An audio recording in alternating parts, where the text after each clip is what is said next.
정부가 내년 예산에 이 국산 코로나 백신 1,000만 회분을 편성했습니다. 현재 이 국내에서 10개사가 백신을 개발하고 있는데 하지만 현재까지 개발 수준을 봤을 때 한 곳이 모든 물량을 가져가는 승자 독식 현상이 벌어질 거다 이런 예상이 나오고 있습니다. 바이오인사이드 성장기업부 정재훈 기자가 이 소식을 들고 왔습니다. 정 기자, 바이오인사이드에서 출연은 처음입니다. 바이오인사이드가 어떤 코너죠? 네, 저희도 와보니까 타이틀이 달려있네요. 바이오인사이드는 예전에도 많이 저희가 방영을 해드렸지만 바이오 업계 안에서 좀 더 재밌고 유익한 내용을 더 자세하게 전달드리는 그런 코너라고 생각을 하면 될 것 같습니다. 알겠습니다. 네. 바이오 인사이드에서 오늘 다뤄볼 주제, 이 국산 코로나 백신의 예산을 얼마나 투여할 수 있느냐 뭐 이런 부분부터 짚어보겠는데 이 1,000만 회분 예산이 당초 계획보다 조금 더 적은 물량이라면서요? 그렇습니다. 정부가 원래 올해 추경안으로 밝힌 국산 백신에 대한 물량은 1,500만 회분이었습니다. 근데 내년도 예산을 편성하면서 그 물량이 1,000만 회분으로 이렇게 바뀐 겁니다. 1,000만 회분이면 사실 두 번 맞는다고 봤을 때 총 500만 명이 맞을 수 있는 물량입니다. 물론 용도에 따라서 부스터샷 용도로 쓴다면 1,000만 명이 맞을 수도 있겠죠. 자세히 설명하기 전에 그 예산 부분에서 조금 헷갈리는 부분이 있어서요. 좀 더 자세하게 설명을 드리면요.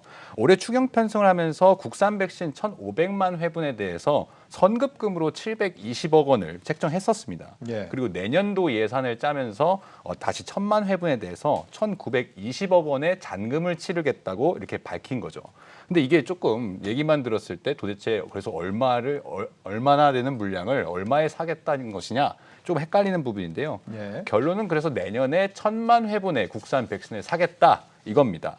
1,500만 회분을 사려고 가계약금 형태로 일단 720억 원의 선급금을 마련했는데 이 가운데서 이제 500만 회분을 제외하고 1,000만 회분에 대한 선급금 480억 원과 그리고 나머지 잔금 1,920억 원을 치르게 되는 겁니다.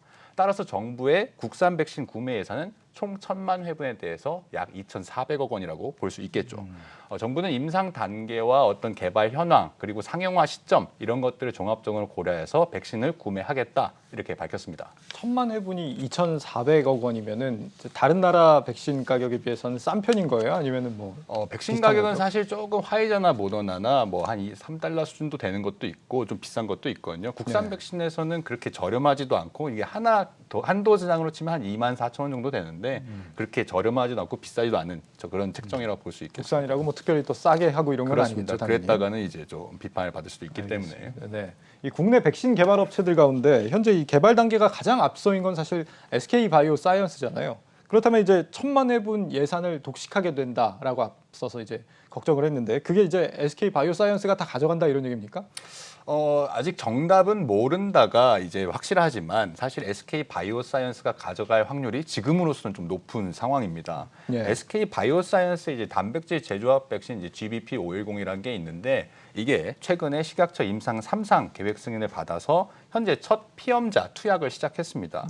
국내에서 이제 임상 3상에 진입한 업체는 SK 바이오사이언스가 유일합니다. 하반기까지 임상 시험을 진행하고 이르면 내년 상반기에 이제 상용화할 계획이어서 속도로만 본다면 SK 바이오사이언스의 제품이 국산 백신으로 채택될 가능성이 좀 높은 상황이라고 볼 수 있겠죠. 그리고 최근 우리나라 정부가 이제 백신 공급 차질로 좀 비판을 많이 받고 있는 그런 상황이잖아요.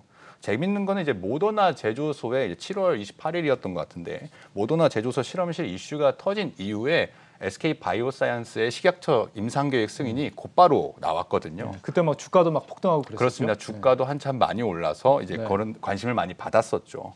그래서 이제 업계에서는 정부가 약간 그 백신 공급에 차질이 생긴 것을 시선 회피용으로 SK 바이오사이언스한테 조금 의지하고 있다 이런 얘기가 나올 정도여서요. 같은 맥락에서 봤을 때 SK 바이오사이언스가 국산 백신 업체로 선정될 가능성이 높은 상황인 거죠. 하지만 좀 덧붙여 설명한다면 1,000만 회분이 꼭 한 업체가 되는 건 아니고 나눠서 이제 구매를 할 그런 가능성도 배제할 수는 없습니다. 다른 업체들도 혹시 뭐 내년에 뭐 나오는 게 있을지도 모르겠습니다만 현재까지는 그냥 정 기자가 굉장히 길게 얘기했지만 결국에는 SK 바이오사이언스가 될 가능성이 높다 이런 얘기였습니다. 현재로서는 그렇습니다. 그렇다고 한다면 이제 다른 업체들 입장에서는 상당히 좀 힘이 빠질 수 있는 이런 얘기 아닌가요?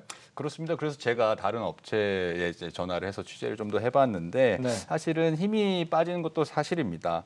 사실 임상 3상은 SK 바이오사이언스가 가장 먼저 진입했지만 내년 상반기에 상용화를 하겠다고 계획을 밝힌 업체들은 꽤 있었습니다. 예. 하지만 지난해부터 올해까지 처음 백신을 개발한다고 했을 때랑 현재 시점이 사실 상황이 좀 많이 바뀌었습니다. 예. 우리나라만 해도 오늘 0시 기준으로 1차 접종률이 이제 57%를 넘어서 한창 이제 일본한테 올림픽 전후로 이제 1차 접종률의 속도가 따라잡혀서 그때 기사도 많이 나오고 비판도 많이 받았었는데 네. 다시 지금 일본도 1차 접종률이 한 57% 조금 넘거든요. 아, 비슷해진 예, 거예요? 한 내일이나 빠르면 다음 주 안으로 이제 다시 잡을 수도 있는데 물론 접종 완료 비율은 일본이 훨씬 높습니다. 예. 그런 상황이기 때문에 모두나 공급 이슈가 있지만 잔여 백신도 아직 조금 있는 상황이어서 문제가 없다면 추석 전후로 1차 접종률 70%는 문제가 없는 상황입니다. 네. 근데 정부의 계획대로라면 올해 안에 이제 2차 접종까지 마친 접종 완료자의 비율이 80% 가까이 될 텐데 국산 백신들이 내년 상반기에 이제 상용화가 된다고 했잖아요. 네. 그러면 내년에는 이미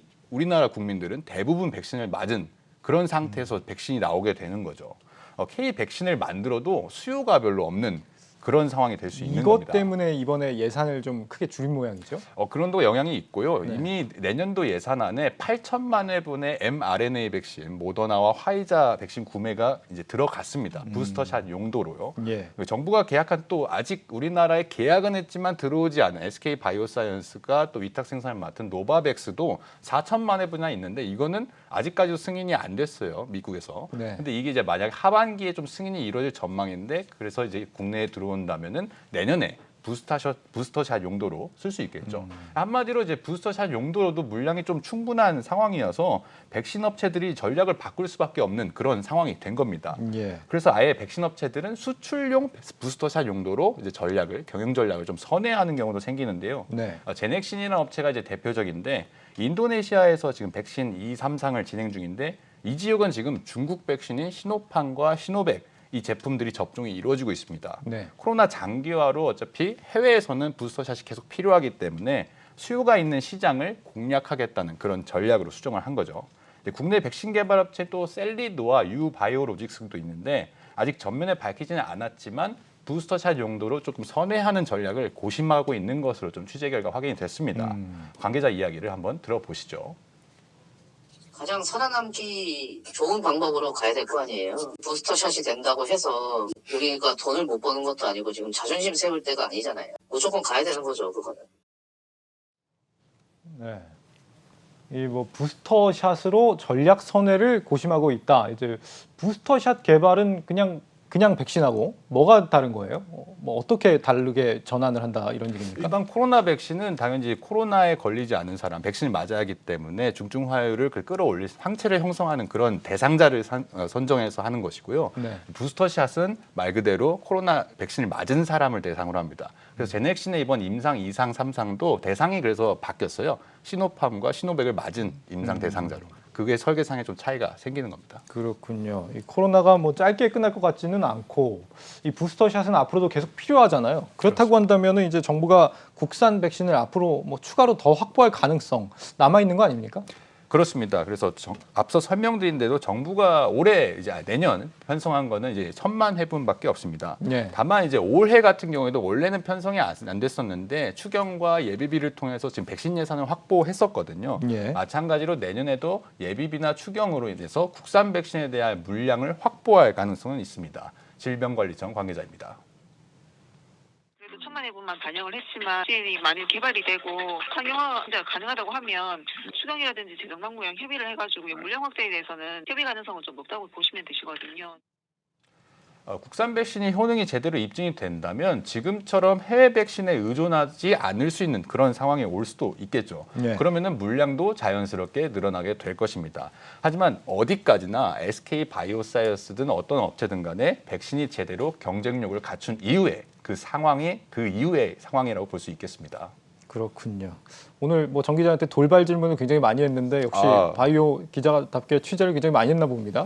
항상 이제 이근영 앵커가 돌발 질문을 많이 하기 때문에 플러스 알파로 많이 준비는 하고 있는데 알겠습니다. 오늘 예상치 못한 게 많이 나왔네요. 네. 이 끝나고 오늘 뉴스 플러스 끝나고 외전 또 나오죠. 간단히 좀 그렇습니다. 홍보 좀 하죠. 네. 오늘 뉴스 외전은 사실 이 코로나와는 상관이 없는 네. 제가 원래 진행하던 홍익인간으로 진행을 하게 됐습니다. 뉴스 외전 많이 들어와서 네. 저의 새로운 주제가 제품, 뭡니까 오늘? 당연히 새로운 제품이면은 어떤 게 떠오르시나요?